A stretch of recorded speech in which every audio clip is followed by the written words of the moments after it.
Imran kata begini. Kemudian anak murid tu pula catat dalam buku dia. Dah ada 150 orang, kali pula 3 orang anak murid, kali lagi. Dalam tempoh katakan lepas 1000 tahun, orang tengok, dia ni duduk mengajar dekat masjid Muhsinin ni, dia ngajar lebih kurang 50 minit je. Tapi macam mana yang hadis ni begitu banyak? Tu contoh dah tak faham. Macam mana banyak sangat benda dia cakap ni? Sebab apa? Ada orang dia nakal apa saya cakap sebutir-sebutir, satu. Ada yang di kalangan dengar ni, dia tak ingat semua, dia ingat separuh, dia bagi satu. Dia ingat poin yang tu, daripada 5-10 poin dia bagi 5 je. Ada yang tulis lain terus daripada apa saya cakap. Ada juga manusia kan.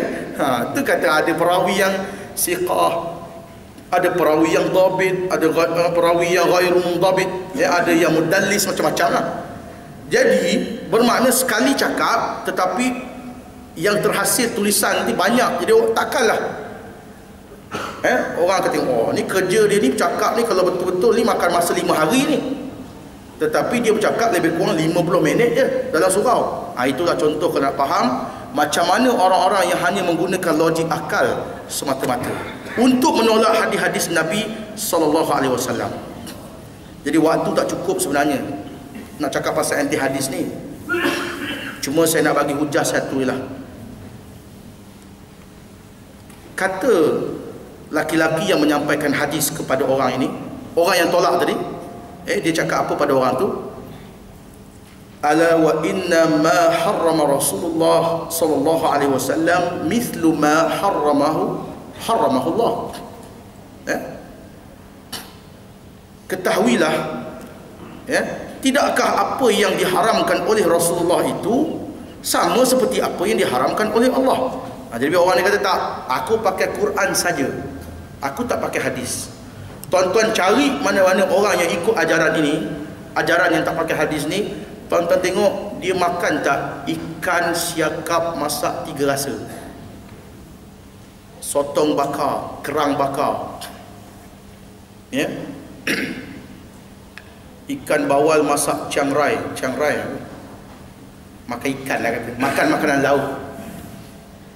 Kalau dia makan makanan ikan, makanan laut, makan sotong, makan udang, lobster yang besar. Kalau dia makan, tuan-tuan, bagi dia makan, bagi dia kunyah, bagi dia telan, lepas tu kata kat dia, haram engkau makan bangkai, engkau makan bangkai, sebab ikan itu tidak disembelih.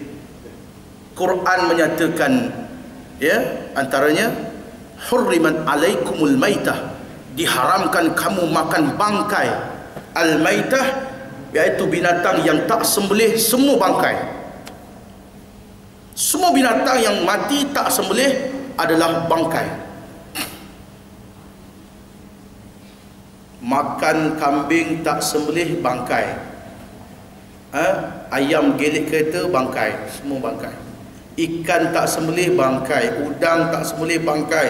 Sotong pun bangkai. Ikan pari pun sama. Jadi yang mengatakan makanan laut tak payah sembelih adalah hadis yang diriwayatkan oleh Imam Al-Bukhari dan Muslim dan rawahu jamaah. Ada 2 orang sahabat. Dia ni kerja nelayan ke laut. Dia selalu pergi ke laut. Lalu dia tanya tentang air laut. Kami tanya Nabi SAW tentang air laut. Ana tawaddau fihi, boleh tak kami nak berwudu guna air laut? Dalam arti kata lain, boleh tak air laut ini kami nak guna untuk bersuci, berwudu atau mandi hadas? Sebab kami kalau pergi ke laut, kami bawa minuman. Kalaulah air untuk minum itu kami guna untuk berwudu, atishna, kami akan dahaga, kami akan kedahagaan. Kalau air yang kami bawa untuk minum itu guna untuk berwudu, kami akan dahagalah. Jadi boleh tak kami boleh tak kami berwudu dengan air laut? Jawab Nabi SAW. Itu Nabi SAW ni digelar Jawami'ul Kalim. Kata-katanya ringkas, padat dan membawa maksud yang luas.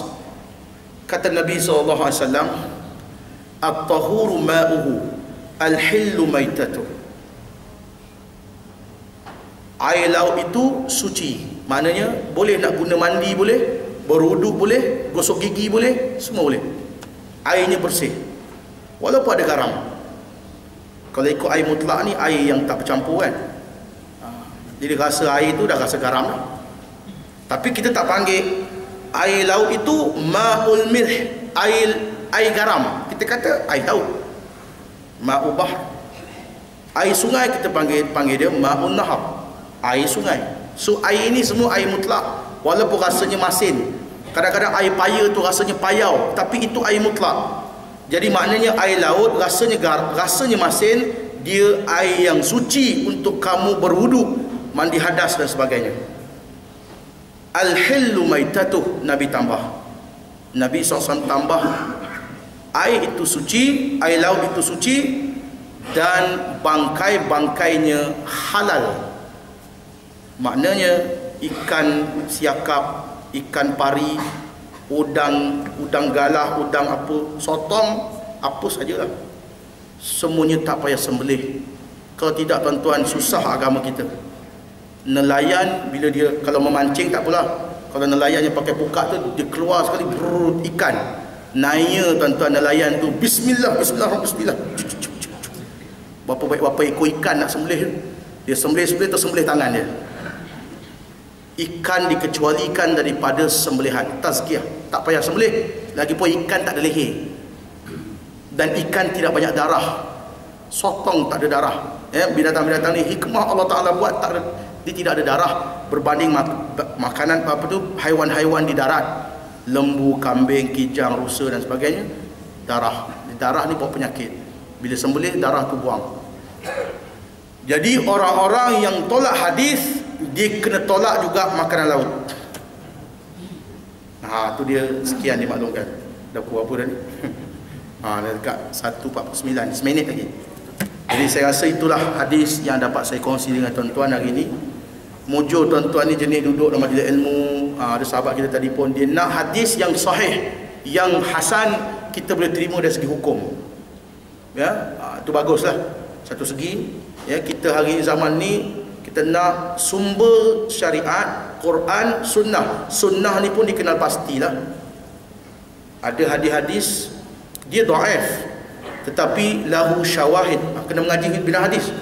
Hadis dhaif tapi ada sokongan-sokongan daripada hadis-hadis lain, boleh mengangkat darjat dia menjadi hasan li ghairi. Jadi hal ini kita serah kepada ulama-ulama hadis, ulama-ulama fuqaha dalam menentukan hukum halal haram dan sebagainya. Macam mana nak ambil hadis, macam mana nak menerima hadis. Kadang-kadang hadis itu dhaif, orang beramal tidak menjadi salah. Saya nak betulkan, setengah-setengah kita alhamdulillah bersemangat. Dia ada semangat apa tuan-tuan, dia nak mengamalkan sunnah.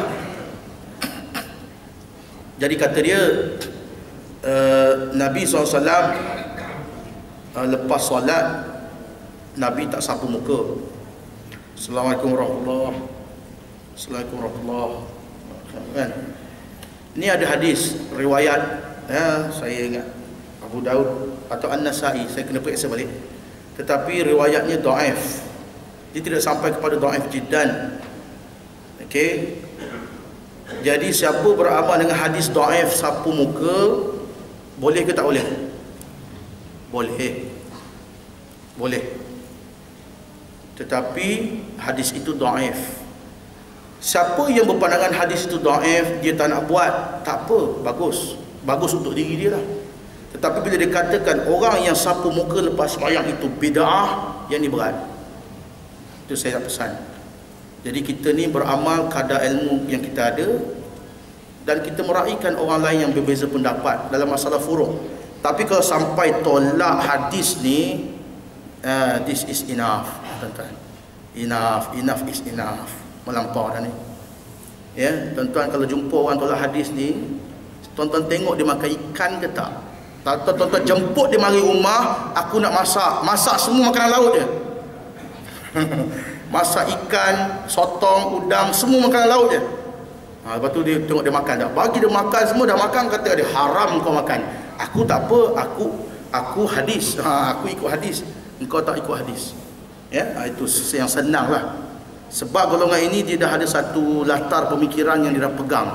dan dia berpegang teguh bahawa dia tu betul, ya, dan dia cabar orang. Siapa yang kata dia salah, datangkan hujah.